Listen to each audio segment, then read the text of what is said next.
Hello, good day. Ito po si Revit Pinoy. So today, yung lesson natin is tungkol sa pag-create ng wall at saka floor sa Revit. So bago magsimula, no, kaya yun nga sinasabi ko, dapat talaga ma-familiarize nyo si Ribbon. So sa pag-create ng wall, bagong lahat, i-check nyo muna yung levels ninyo, kung ilang levels kayo, tapos yung sa elevation ninyo, double check nyo yun. So create tayo ng wall. So sa pag create ng wall, automatic yan pupunta sa modify na ribbon, na modify tab. So bibigyan ka ng options kung ano yung mga shapes ng gagawin mong wall. So meron kang lines, meron kang rectangle, circle, meron kang pick lines. So itong pick lines, for example, meron ka ng mga ginawang plano sa AutoCAD na naka-layout, tapos in-insert mo dito, yun pwede mong gamitan to, si pick lines. Yun ang kagandahan ni pick lines. So once namili ka na ng type na walls na gagamitin mo, for example itong line muna. So once click mo to, so dito naka-uncheck kasi yung chain natin. Pag naka-uncheck to, once gumawa ka ng wall, lagyan natin yan. So hindi siya continuous, i-stop siya doon sa first pick niyo at saka second pick. So pag check natin to, tignan natin anong mangyari. Yan, continuous siya, hanggat sa gusto mong mangyari. Hanggat hindi mo na enclose yung wall, so continuous siya. Ngayon, pero once natapos na yan, naka wall mode ka pa, pwede ka pa rin continue. Yan. So kung gusto mo, kung stop ka na dito, pwede mo lang i-escape or click ka sa modify. So yan, diba? Yun, double escape lang. Yun nga, kaya sinasabi kanina, paggawa ng wall is dapat i-check ninyo yung kung ilang levels kayo. Kasi usually pag gumawa kayo ng wall, yan, meron siyang base constraint at saka top constraint. So yung base niyo, yun yung kung anong level kayo gumagawa ng wall. Tapos yung namang top constraint, so pag unconnected kasi, ibig sabihin is only yung height na pwede mong gawin na wall. Gusto mong 10 meters, gusto mong 20 meters, continuous yan siya, isang element lang yan. Pero usually kasi gumagawa tayo is kung first floor o ground floor hanggang second floor lang. So click natin to sa level 2. So automatic yan, mag-attach siya doon sa level 2. Tingnan nga natin. So, ready tayo. Ano to? Ito yung ginamit ko kanina, no? Ayan. So, ito. Nasa level 2 lang yan kasi yung height natin is 4 meters. No? Once dinag natin to, yan. Once tinag mo yan, nasa level 2 pa rin siya, pero sasabihin niya kung ilan na yung offset from level 2. Diba? So, ito yung actual na height na ngayon. Then, minus 4 meters, ito yung sumobra doon sa 4 meters mo. Ganun lang. So, sa paggawa ng wall, balik natin yun. Lagyan natin itong 0. So, sa wall, kung gusto mong gumawa ng butas or anything na shape, gusto mong baliin, madali lang yan. Double click mo lang to. Either double click or meron tayong shaft dito. Click natin to. Meron tayong wall opening. Si wall opening naman is ito lang is bibigyan ka lang ng rectangle shape. Yan, rectangle lang. Yan, di ba? Yan, rectangle lang. Pero kung gusto mong mga iba-ibang shape na opening sa wall, so pwede mo rin gamitan yun. So, kung gagawin mo is double click mo lang to. Double click mo, so lagyan natin kung gusto mong bilog, lagyan natin dito bilog. So, matik yan, no? Pag nag-draw ka doon, sasabay sa face, doon ka makaka-draw ng shape na gusto mo sa face ng wall. Yan. Hindi mo na kailangan sa AutoCAD dati, ginagawa mo pa, change UCS, ganun. So, dito hindi na automatic pag double click mo yan si wall, doon siya gagawa. So, double click again. Pag naka magenta mode na siya, ibig sabihin ready na yan to be edit. So, gawa tayo. Kunwari may bali dito. So, walang problema kasi bibigyan ka naman ng temporary dimension. Kaya alam na alam mo kung ano na yung dimension na ginagawa mong shape. So, pwede mong gamitan to, split elements. Yan, baliin mo lang. Tapos, gumamit tayo ng command na TR. Diba? Trim. Yan, trim. So, yun, nagkaroon ka ng ibang shape. So, sa wall naman, pag na-edit mo na tong wall, hindi mo na ito magagamit si wall opening. Never ever ka nang i-allow niya kasi nga, na-edit mo na. So, hindi na siya pwedeng manghimasok doon. So, doon lang siya pwede sa mga hindi na-edit na wall. Yan. So, kung gusto mo namang may bali, may slanting na wall, dali lang yan dito rin sa Revit. Kunwari ito, o ito, gusto mong slant, so punta ka dito sa properties niya, nakita mong cross section, so click mo lang slanted, tapos magbibigay ka ng degree na anong gusto mo. Kunwari 25. So yun, so diba, babali ka agad siya, mag-i-slant ka agad siya. Yan ang kagandahan dito sa Revit. So yun, ganun lang kasimple yung gumawa ng wall. So click tayo ng wall, pwede tayong gumamit ng ibang shape, diba? Yun. Tapos i-check mo rin to, then ito namang location line is ito, papakita ko sa inyo kung ano yung ibig sabihin nito. So ngayon kasi nasa center tayo, so once nag-pick ka doon sa screen mo, yung si wall is yung basis niya is nasa gitna. Tingnan, nakita niyo yung blue dash line. So nasa gitna ka ng wall. Kaya kung kunwari meron ka mga lines, yan, di ba? Meron kang lines, tapos ginamitan mo ng yung wall, pwede kang gumamit ng short command, no, na WA. So yun, once click mo yan, dun sa gitna mag-start pag iniba mo naman yung location line, lagyan natin face and exterior, yan. So sa face siya ng wall. So kung gusto mo siyang lumipat sa kabila, ang way dyan is space bar mo lang. So lilipat yan, no? Space bar ka lang gumamit, no? Yan. So yun yung sinasabi ko kanina, yung paano gumamit ng pick lines. So ito si wall, WA, gamitan natin ng pick lines, yan. Dagdagan natin pick lines na to, ng line na to. Yan, para maintindihan ninyo, no? Yan. So, wall tayo, WA, wall. So, click natin tong pick lines. Pwede tayong mag-select ng one by one.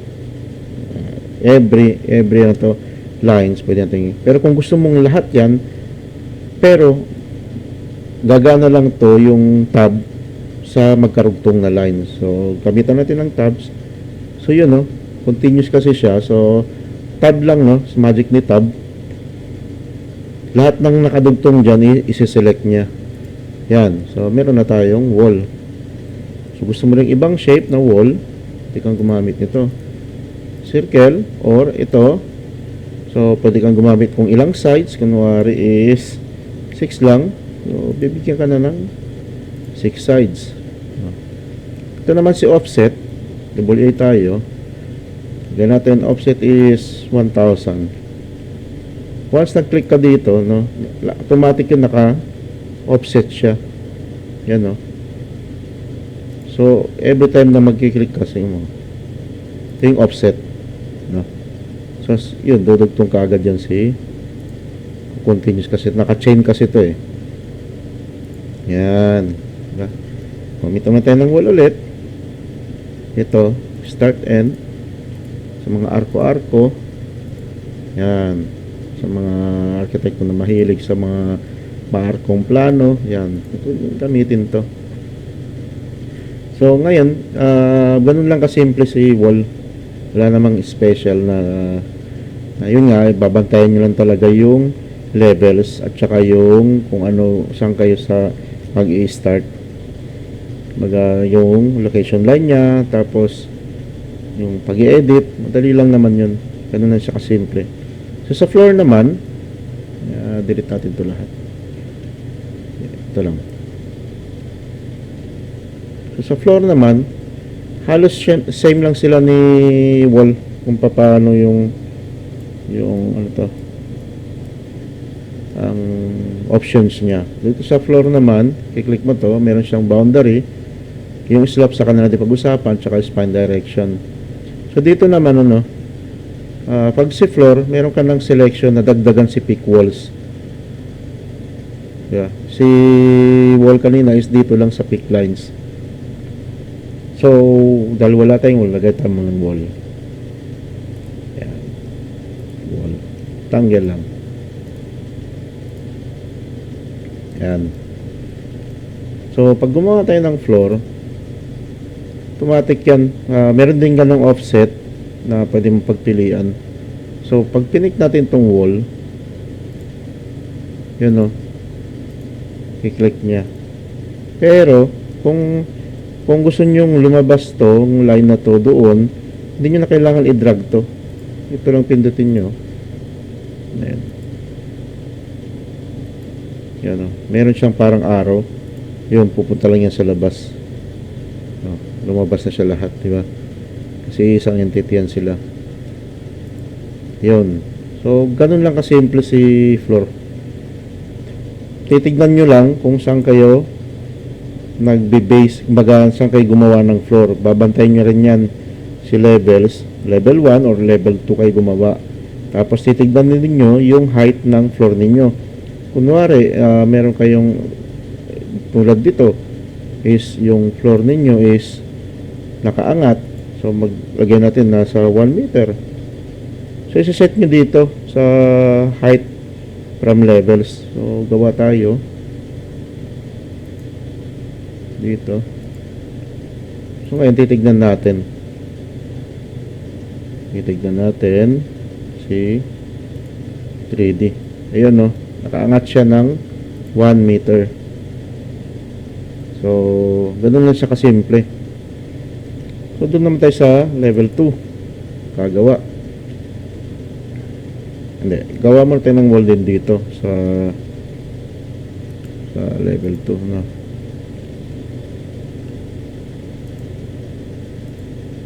Sa level 2 is gagawa tayo ng wall. Kaya ilan natin yung nasa baba. Yan.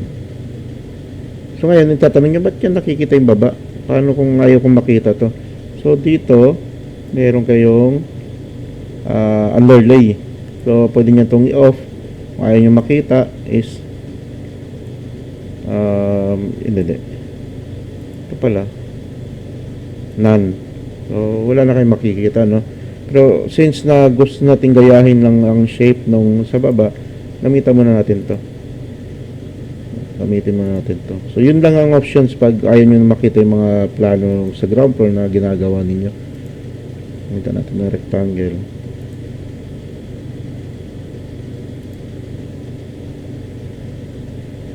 Yun. Balik tayo sa first floor. Gawa tayo ng partition dun. WA S. Check natin kung anong lagay natin to sa 2 partition. May papakita ko sa inyo mamaya kung bakit, anong purpose nito. Sa level 2, so gawa tayo ng floor. Click natin to.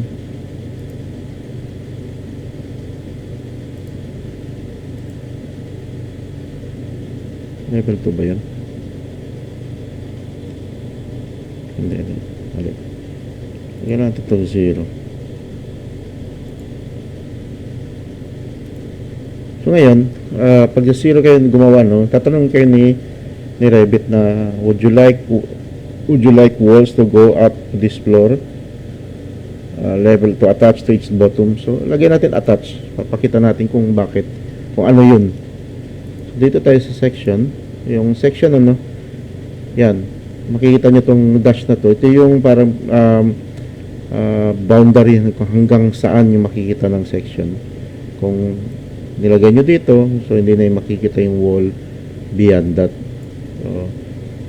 So sa pag gusto nyo na makita yung section direct, dalawang options lang. Kiklik nyo itong blue, double click yan. So pupunta kayo doon, or right click nyo, go to view. So ngayon, yun na yung papakita ko sa inyo, no? Kung bakit tinanong tayo ni Revit kanina kung i-attach ba natin yung floor doon sa bottom ng slab na floor ginawa natin. So ito yun, no? Pag hindi ito naka-attach, ito yung magiging itsura niya. Detach natin siya. So ganito siya ang itsura, continuous siya doon. Kaya mas maganda talaga yung naka-attach tong sa baba para maganda tignan. No, isang purpose din. Attach natin. Hilain natin pataas. So, sumasabay siya. Pag hindi natin tong try natin detach natin. Detach. Yan. Nakikita nyo. Hindi siya sumasabay. Yan o. Yun yung importante dun. Kaya minsan kasi, meron kayong in-adjust sa levels. At least, pag in-adjust nyo yung height ng levels, ay automatic yun na ano to, makikita ninyo yung sasabay yung mga walls na ginawa ninyo. Hindi mo, itong sumabay ito, no? Balik natin to. Yan. So, ito naman, ganun din mangyayari. Hindi rin malinis dito pag hindi nyo in-attach. Yan ang kagandahan ng naka-attach. So, ang tanong mo is, what if na-detach ko? Anong gagawin ko? Ganun lang. Itong wala to, touch mo. Hindi. Pag ganito na kasi, hindi pwede mo namang i-join. So, join mo. Click mo to. Yun, di ba? Mag-join to one entity. Yun. Pero hindi niya magagaya talaga yung ganito. Pero at least naka-join siya. So, ganun lang. Ano lang kasimple yung floor. So, ngayon, salamat. Siguro, yun lang.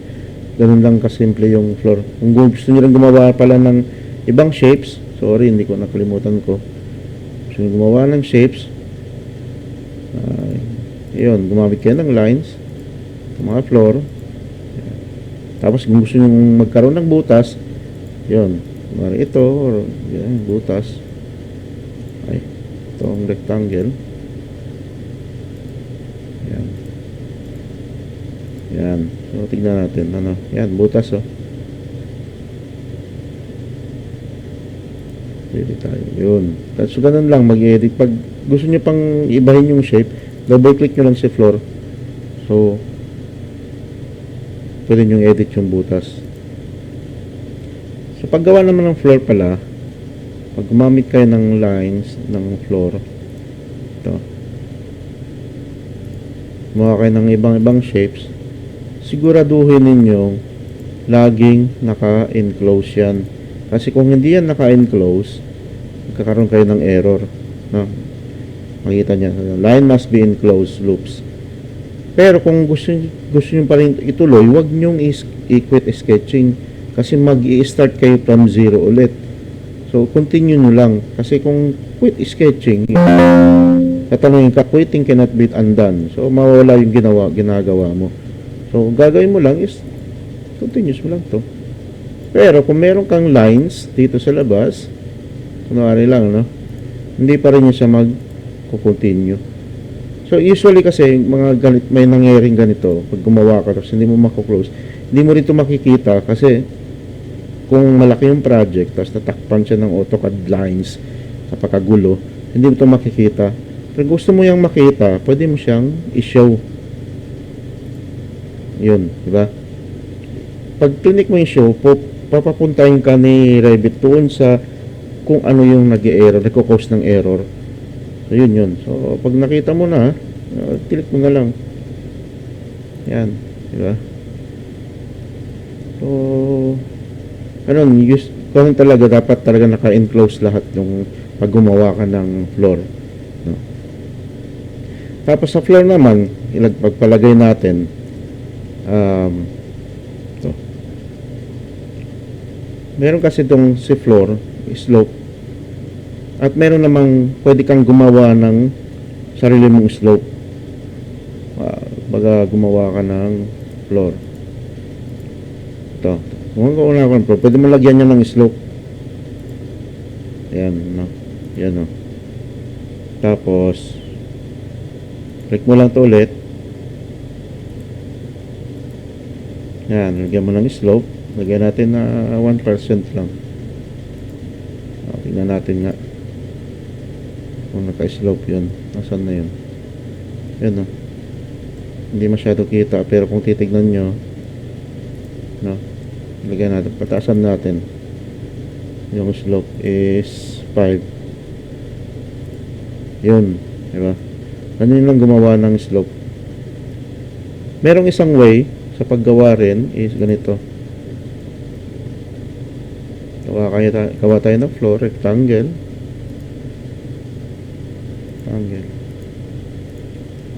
So, once natapos na kayong gumawa, hindi nyo pwedeng gamitan to ng escape. Unlike sa wall, pwede kayong gumamit ng escape para mag-end na yung command. Dito talagang kailangan yung dalawa na to. Mamimili kayo. Cancel edit mode or finish edit mode. So, since gagamitin natin to, so finish edit mode. So, yung isang way na paggawa ng slope is ganito. Delete na lang muna natin to para hindi yan disturbo. Delete muna natin to ulit. Or, yan, diba? So, click natin to. Ngayon, magkakaroon tayo ng modify. Yan, diba? So, pag click natin to, meron tayong 4 points na pwedeng i-adjust yung height. So, kung gusto mong iangat to, wala ito, is maglalagay ka lang ng kung ilang, ano to, yung angat ng floor mo dito sa bandang edge na to. So, lagyan natin 1,000. Yun, diba? So, aangat siya. Tapos, gusto mo namang dito, ay sorry, yan, lagyan natin itong 1,000 din. 1,000. So, ganun lang, no? Yun, umangat na siya. Ganun lang isang way na paggawa ng magkaroon ng slope yung slab mo. Pwede ka magdagdag ng point dito man, kumari sa gitna. Tapos iangat mo to. Lagyan natin is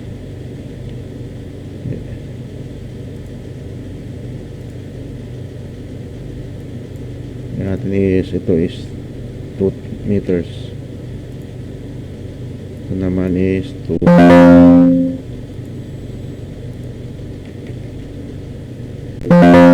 Yan. So yun yung nagkaroon ka na ng ibang shape dahil inangat mo yung floor mo. So ganun lang yung isang way na paggawa ng ano to, pag gusto mo ng mga ramp. Iba rin tong ramp na to. Ito usually kasi pag ginamit mo na to sa roof na finishes, so usually gumagamit kami nito para makita namin yung slope nung drain. So ganito ang ginagamit namin. So pwede mo namang ibalik to. Yan, diba? So yun lang guys. Thank you at natutunan ninyo yung paggawa ng wall at saka floors. So, kita-kits ulit tayo sa susunod na lesson natin. Thank you very much and good day.